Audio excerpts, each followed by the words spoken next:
When we talk about hydrocarbons in organic chemistry, we can change the reactivity of the hydrocarbon by substituting different groups on for the hydrogens. And we've looked at using other hydrocarbon chains or carbon groups as substituents to a parent chain, but we can also use other elements like oxygen, nitrogen, phosphorus, sulfur in order to create different functionality, different reactivities.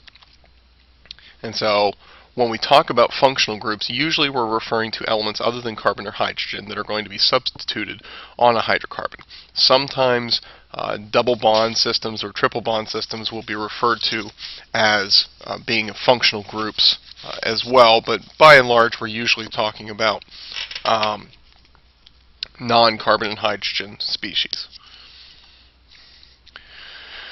Now when you have functional groups involved in your hydrocarbon, that's where most of your chemical reactivity is going to come from. It's almost like a big target on the hydrocarbon structure because when other groups come in to react with that hydrocarbon that has a functional group, that's where they're going to target the hydrocarbon structure. So when you introduce a functional group, be it an oxygen-based one or a nitrogen-based one, usually the reactivity is increased, and one of the reasons for this is, especially with oxygen and nitrogen, you have lone pairs of electrons that are free to be a binding site, and then another bond will release, and so you can get a reaction that way. The first type of functional group that we're going to take a look at is when we substitute a halogen. And remember, your halogen group is group 17, starting with fluorine, chlorine, bromine, iodine. Astatine is also a halogen, but it's radioactive, and usually we don't see those substituted on your hydrocarbons. But the first four, fluorine, chlorine, bromine, iodine, are usually the ones that are substituted for hydrogens.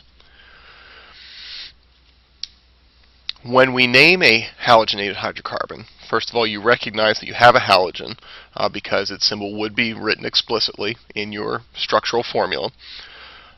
What you do is, just like we changed the ending of the hydrocarbon group's name from ANE, alkane, to the YL ending, so methane became methyl if it was a one-carbon substituent group, you change the ending of the halogen's name from the INE ending to O. So fluorine becomes fluoro, chlorine becomes chloro, bromine becomes bromo, iodine becomes iodo.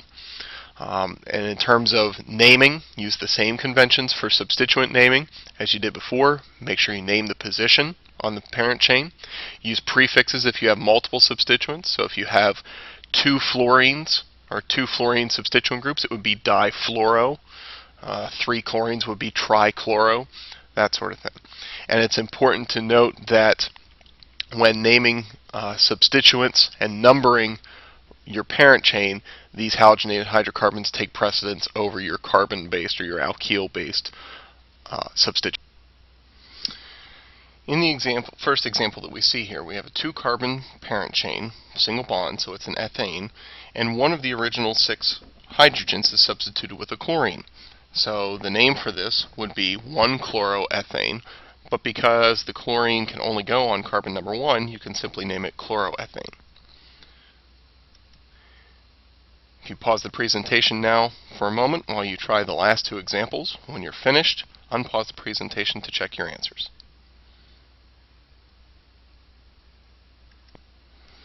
In the second example, we have a 1-carbon parent chain, making it a methane-based molecule, and we have 2 bromines substituted for the hydrogens.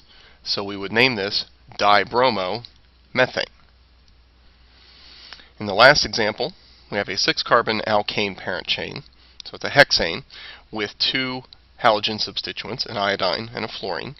When numbering, we see that numbering from the left gives us the overall lowest combination of position numbers, so this one would be labeled 4-fluoro, 2-iodo, hexane.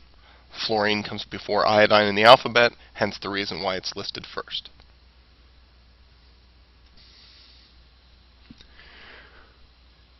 We can also have halogens as substituents on hydrocarbons that have other things going on within the parent chain, such as double bonds, benzene rings, triple bonds.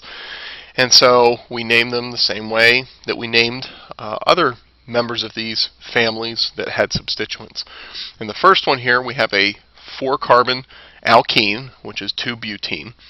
And as substituents, we have 2 different chlorine groups. Now, if you remember, whenever we have a double bond, we have to indicate the geometric isomerism that is around that double bond. So in looking at each carbon in the double bond, we see that they are connected to a carbon and a chlorine. And in order to determine high priority, you go by the atomic number. Carbon has an atomic number of 6, chlorine has an atomic number of 17. And so the chlorine takes priority. And so in looking at your high priority groups, they are across the double bond from each other. Therefore, it's an E designation. And so the name of this hydrocarbon, this halogenated hydrocarbon, would be E2,3-dichloro-2-butene. Pause the presentation for a moment here and try the last 2 examples, and then restart the presentation to check your work.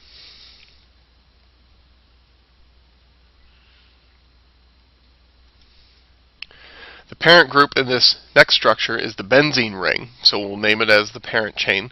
And we have 2 chlorine groups that are on opposite sides of the structure, on carbons 1 and 4, so this would be called 1,4-dichlorobenzene. In the last example, we have an alkyne. It is a 8-membered alkyne, so this is an octyne, 2-octyne to be specific. And when you number, the triple bond is going to take precedence in terms of your parent chain numbering. Remember that your halogens took precedence over alkyl groups in terms of numbering, but your multiple bonds still take overall precedence in terms of numbering of the parent chain. So you're going to number from the left, which would give you 5-chloro, 7-fluoro, 2-octyne.